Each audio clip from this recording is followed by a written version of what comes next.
Hi, welcome to tech కవి. నేను మీ కీర్తి సాగర్. రీసెంట్గా నేను 20,000 to 30,000 ప్రైస్ రేంజ్లో బెస్ట్ మొబైల్స్ గురించి చెప్పేటప్పుడు ఒక మాట చెప్పాను. మీకు మరీ అర్జెంట్ అయితేనే ఇప్పుడు ఈ మొబైల్స్ కొనుక్కోండి, లేకపోతే కొద్ది రోజులు ఆగండి, మీకు చాలా మంచి మొబైల్స్ అయితే మార్కెట్లోకి రాబోతున్నాయి అని చెప్పాను. ఇప్పుడు ఈ జూన్ నెలలో మనకు చాలా మొబైల్స్ అయితే మార్కెట్లోకి లాంచ్ అవబోతున్నాయి. మరీ ముఖ్యంగా మనకి 30,000 to 50,000 ప్రైస్ సెగ్మెంట్లో అయితే బెస్ట్ మొబైల్స్ అయితే చాలా ఆప్షన్స్ ఉన్నాయి. ఈ లిస్ట్లో మనం ఫస్ట్ మొబైల్ గురించి చెప్పుకోవాల్సి వస్తే అది వివో వాళ్ళ T4 Ultra అనమాట. లాస్ట్ టైం వీళ్ళు తీసుకొచ్చిన T3 Ultra అనే మొబైల్ అయితే చాలా బాగుండింది. డిజైన్ పరంగా చూసుకున్నా, ప్రాసెసర్ పరంగా చూసుకున్నా, కెమెరా పరంగా చూసుకున్నా అన్ని రకాలుగా చాలా బాగుంది.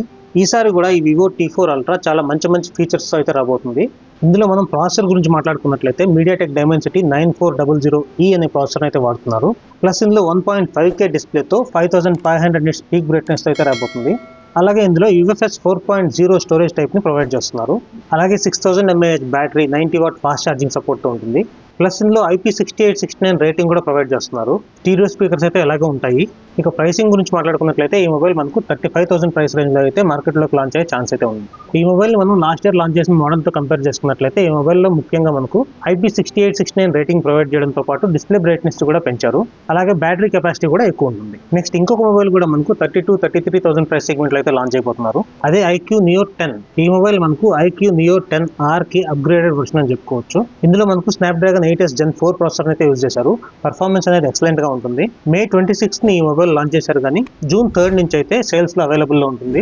UFS 4.1 స్టోరేజ్ తో పాటు 5500 nits పీక్ బ్రైట్నెస్ తో అయితే వస్తుంది. అలాగే 7000 mAh బ్యాటరీతో పాటు 120 వాట్ ఫాస్ట్ ఛార్జర్ అయితే ఇందులో ఉండబోతుంది. ఇంతకుముందు మనం చెప్పుకున్న వివో వాళ్ళ మొబైల్ లాగా ఇందులో IP6869 రేటింగ్ అయితే ఉండకపోవచ్చు, కానీ మంచి ప్రైసింగ్తో అయితే మొబైల్ అయితే లాంచ్ చేస్తున్నారు. అలాగే రియల్మీ వాళ్ళు already May 27th Realme GT7 తో పాటు రియల్మీ GT7T మోడల్ని కూడా లాంచ్ చేశారు. ముందుగా GT7 గురించి మాట్లాడుకున్నట్లయితే ఇందులో మనకు మీడియాటెక్ డైమెన్సిటీ 9400E ప్రాసెసర్ అయితే వాడారు. ప్లస్ ఇందులో మనకు 7000 mAh బ్యాటరీ అయితే ఉండబోతుంది. నెక్స్ట్ GT7T మొబైల్లో అయితే మనకు మీడియాటెక్ డైమెన్సిటీ 8400 Max ప్రాసెసర్ని వాడారు. ఈ రెండు మొబైల్స్లో మనకు మంచి బ్యాటరీ బ్యాకప్ తో పాటు మంచి ఫాస్ట్ ఛార్జింగ్ ప్లస్ మంచి డిస్ప్లే కూడా ప్రొవైడ్ చేస్తున్నారు. ఈ మొబైల్లో వీళ్ళు ఆస్టన్ మార్టిన్ స్పెషల్ ఎడిషన్ కూడా లాంచ్ చేయబోతున్నారు. ఓవరాల్ గా చూసుకున్నట్లయితే లాస్ట్ ఇయర్ వీళ్ళు వీటి ప్రొడ్యూసర్ ని ఏ ప్రైసింగ్ లో అయితే తీసుకొచ్చారో ఇంచుమించుగా అదే ప్రైసింగ్ లో అయితే ఈ మొబైల్స్ ని కూడా తీసుకొచ్చారు. అయితే రియల్మీ మొబైల్స్ లో అడ్వాంటేజ్ ఏంటంటే వీళ్ళు లాంచ్ అయినప్పుడు ఏ ప్రైసింగ్ లో అయితే లాంచ్ చేస్తారో లాంచ్ అయిన తర్వాత ఒక 3 to 6 months గ్యాప్ లో ఈ మొబైల్స్ యొక్క ప్రైసింగ్ అయితే బాగా తగ్గిపోతుంటుంది. ఎస్పెషల్లీ సేల్ సీజన్ వచ్చినప్పుడు అయితే ఈ మొబైల్స్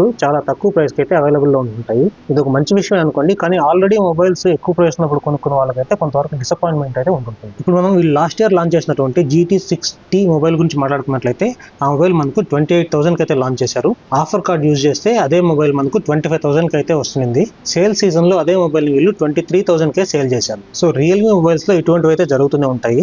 నేను వాడుతున్న రియల్మీ మొబైల్స్ లో అయితే నేను ఇప్పటి వరకు అయితే ఎటువంటి ప్రాబ్లమ్స్ ఫేస్ చేయలేదు. ఈ మొబైల్స్ బాగానే ఉంటాయి, తీసుకోవాలనుకునే వాళ్ళు కన్సిడర్ చేసుకోవచ్చు. నెక్స్ట్ ఒప్పో వాళ్ళు కూడా ఒప్పో K13 టర్బో అనే పేరుతో ఒక మొబైల్ తీసుకురాబోతున్నారు. గత కొంతకాలంగా ఒప్పో వాళ్ళ నుంచి మంచి చెప్పుకోదగ్గ మొబైల్ అయితే ఏం లాంచ్ అవ్వలేదు. వీళ్ళు ఒప్పో K13 తో అయితే ఒక కంబ్యాక్ ఇచ్చారు. ఇప్పుడు మనం ఒప్పో K13 టర్బో గురించి మాట్లాడుకున్నట్లయితే ఇందులో మనకు స్నాప్డ్రాగన్ 8s Gen 4 ప్రాసెసర్ అయితే వాడారు. అలాగే 7000 mAh battery plus UFS 4.0 storage type తో అయితే వస్తుంది. ఇక ఈ మొబైల్ యొక్క ప్రైసింగ్ గురించి మాట్లాడుకున్నట్లయితే ఈ మొబైల్ మనకు 30,000 to 35,000 ప్రైస్ రేంజ్ లో అయితే మార్కెట్ లోకి లాంచ్ అయ్యే ఛాన్స్ అయితే ఉంది. నెక్స్ట్ వచ్చేసి OnePlus వాళ్ళ మొబైల్ అండి. OnePlus వాళ్ళ నుంచి OnePlus 13s అనే పేరుతోటి ఒక మంచి మొబైల్ అయితే రాబోతుంది. ఇది ఒక కాంపాక్ట్ మొబైల్ అనమాట. ఇప్పటి వరకు మనం సామ్సంగ్ లో, యాపిల్ లో, అలాగే గూగుల్ పిక్సెల్ మొబైల్స్ లో కాంపాక్ట్ మొబైల్స్ అయితే చూసాము.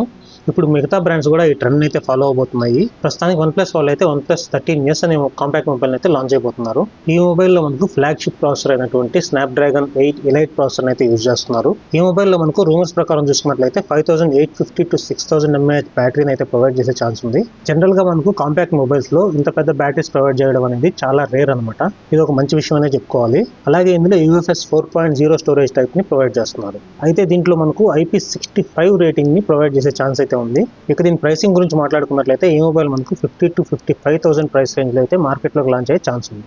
అయితే ఎవరైతే OnePlus బ్రాండ్ లో మాకు మంచి మొబైల్ కావాలి, కాంపాక్ట్ మొబైల్ కావాలనుకునే వాళ్ళకైతే ఈ మొబైల్ ని సజెస్ట్ చేయొచ్చు. దీంతో పాటే పోకో వాళ్ళు కూడా పోకో F7 అనే మొబైల్ అయితే స్నాప్డ్రాగన్ 8s Gen 4 ప్రాసెసర్తో అయితే మార్కెట్లోకి లాంచ్ చేస్తున్నారు. ఇందులో మనకు 7350 mAh బ్యాటరీని అయితే ప్రొవైడ్ చేస్తున్నారు. ఈ మధ్య కాలంలో ఈ 7000 mAh బ్యాటరీస్ అనేవి చాలా కామన్ అయిపోతున్నాయి. అలాగే మనకు UFS 4.0 స్టోరేజ్ టైప్ కూడా చాలా మొబైల్స్లో అయితే కామన్గా అవైలబుల్లోకి వచ్చే ఛాన్స్ అయితే ఉంది. ఈ మొబైల్లో కూడా ఈ స్టోరేజ్ టైప్నే వాడుతున్నట్లయితే తెలుస్తుంది. అలాగే 90 వాట్ ఫాస్ట్ ఛార్జింగ్ సపోర్ట్తో పాటు 3200 నిట్స్ పీక్ బ్రైట్నెస్ అయితే ఈ మొబైల్ని లాంచ్ చేయబోతుంది. ఇక ప్రైసింగ్ విషయానికి వస్తే ఈ మొబైల్ మనకు 30,000 to 35,000 ప్రైస్ రేంజ్లో అయితే మార్కెట్లోకి లాంచ్ అయ్యే ఛాన్స్ అయితే ఉంది. సో ఇది ఫ్రెండ్స్ ఇవాళ వీడియో. ఈ లిస్ట్లో మనం చెప్పుకున్న మొబైల్స్లో మీరు ఏ మొబైల్ కోసం అయితే వెయిట్ చేస్తున్నారో కామెంట్ సెక్షన్లో అయితే తప్పకుండా తెలియజేయండి. ఇందులో నేను మీకు ప్రొవైడ్ చేసిన ఇన్ఫర్మేషన్ మీకు నచ్చినట్లయితే ఈ వీడియోని లైక్ చేయడం మర్చిపోవద్దు. అలాగే ఇలాంటి ఇన్ఫర్మేటివ్ వీడియోస్ కోసం మన ఛానల్కి అయితే సబ్స్క్రైబ్ చేసుకోండి. నెక్స్ట్ మరొక ఇంట్రెస్టింగ్ వీడియోలో మళ్ళీ కలుసుకుందాం. అంతవరకు సెలవు, బాయ్.